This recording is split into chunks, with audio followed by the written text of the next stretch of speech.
To get the girl's body, I had an idea. I scraped off the date from an old check and rewrote it for that day. Then I carefully peeled off the printed name and replaced it with the one I prepared. But that wasn't perfect enough. I took out a plane model soaked in water and slowly removed the airline's logo. I stuck it onto the bottom left of the check. In that moment, a flawless company-issued employee check was complete. When I first brought it to the counter, my heart was pounding in my throat. You have the most beautiful eyes I have ever seen.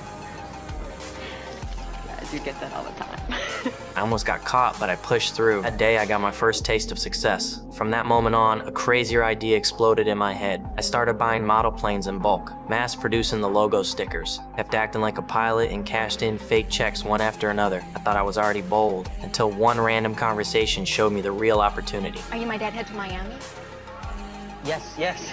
Girl mentioned pilots could fly company planes for free, anywhere, anytime. I was hooked. Not long after, a flight attendant took me into the cockpit. She smiled and introduced me to the captain, then gave me a seat by the wall. It was my first time on a plane. I was nervous, but I didn't let it show. After that, I started catching free rides, flying across 26 countries, cashing fake checks the whole way. I wanted to forge real bank check, and for that, I needed serial numbers. I sweet-talked my way into a bank and got the code data, but I wasn't done. I still needed a check encoder. I paid big money at an auction for an old, nearly broken check printer, only that machine could make checks good enough to fool banks. But I got greedy, too flashy. The checks finally caught the FBI's eye. Agent Carl traced the cash flow through the places I had stayed. What are you saying? You still here?